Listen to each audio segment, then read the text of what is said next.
चलेगी नहीं चलेगी, वोट चोरी नहीं चलेगी।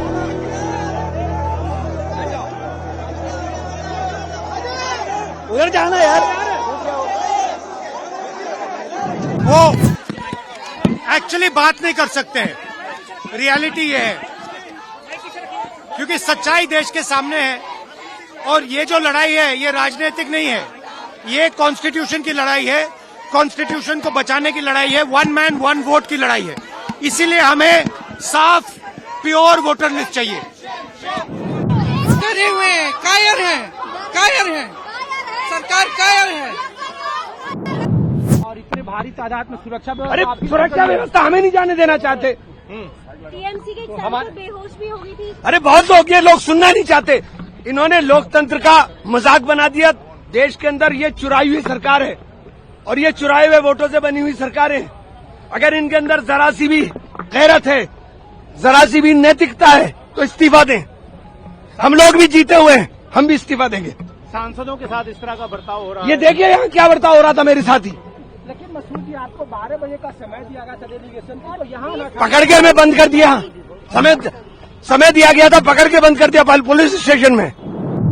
इस तरीके से इलेक्शन कमीशन ऑफ इंडिया घबराया हुआ है कि वो चुने हुए जनप्रतिनिधियों से नहीं मिल पा रहा है, क्योंकि उनके पास जवाब नहीं है। बहुत सारे सवाल, तथ्यों के साथ सवाल हमने उठाए हैं। वोट की कैसे हेराफेरी हो रही है, चोरी हो रही है, डकैती हो रही है, और भारतीय जनता पार्टी के निर्देश अनुसार काम हो रहा है, उस पे हम सवाल उठा रहे हैं। इलेक्शन कमीशन उससे भाग रही है। हम कोई चोर हैं, हम कोई ऐसी बातें कर रहे हैं जो देश के खिलाफ है। देश हित में हमने बात रखी है और ये जवाब देही उनकी बनती है, पर वो जवाब देने से बच रहे हैं। हुकूमत इलेक्शन कमीशन के साथ मिल करके चुनाव को मैनिपुलेट करती है, और जब पर्दा उठने लगा है तो पर्दादारी कर रहे हैं। तो अब कहाँ लेके जा रहे हैं सर? और कुछ नहीं पता, किसी हमने गुफा में लेके जाएंगे।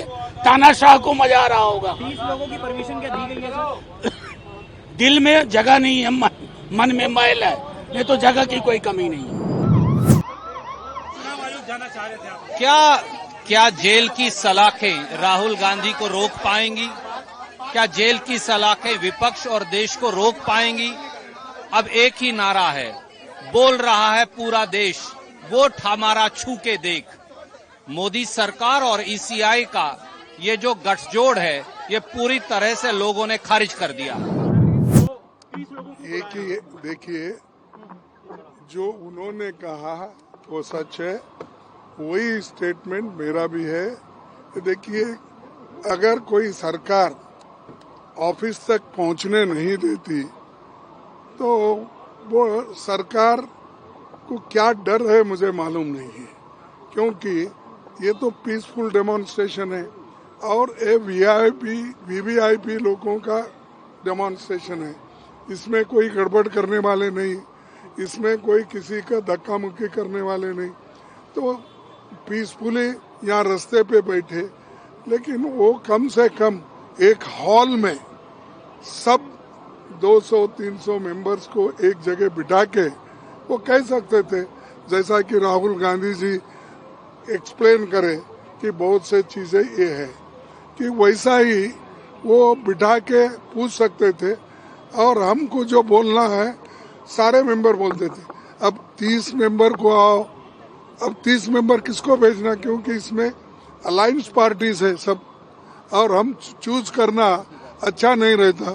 तो हम चाहते थे कि एक हॉल में बिठाकर वो खुद आकर एक्सप्लेन कर सकते थे, हम भी कुछ बोलना है वो बोल देते थे। सर, क्या आपको चुनाव आयोग पर पहली बार उंगली नहीं उठ रही है, कई बार उंगली उठी है, और विशेषकर उत्तर प्रदेश के चुनाव को लेकर के कई बार समाजवादी पार्टी ने अपनी बात रखी है।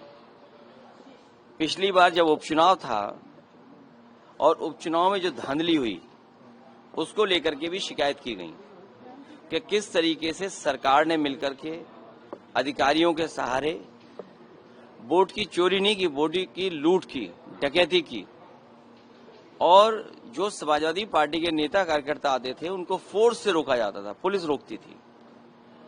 बूथ के अंदर प्राइवेट ड्रेस में पुलिस वोट डाल रही थी। अधिकारी जात के आधार पर पोस्टिंग पाए थे और उन्हें निर्देश थे कि भारतीय जनता पार्टी को किसी भी परिस्थितियों में आपको जिताना है। हमारे पास बगल में अवधेश प्रसाद जी खड़े हैं, सांसद हैं अयोध्या के। इनकी खुद की विधानसभा में चुनाव चल रहा था।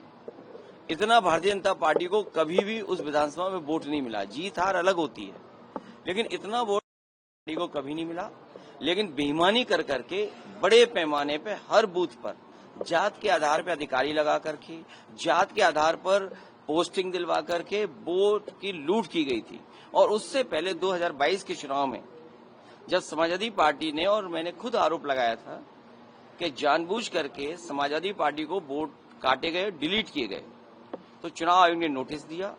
नोटिस के जवाब में मैंने 18,000 ऐसे वोट जो डिलीट कर दिए गए थे, 2019 में उन्होंने वोट डाला था, 2022 में डिलीटेड हो गए थे, और जबकि वो वहां मौजूद थे।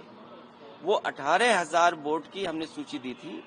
आज तक चुनाव आयोग ने कोई कार्रवाई नहीं की। कम से कम आज तो बताए कि चुनाव आयोग ने क्या कार्रवाई की है।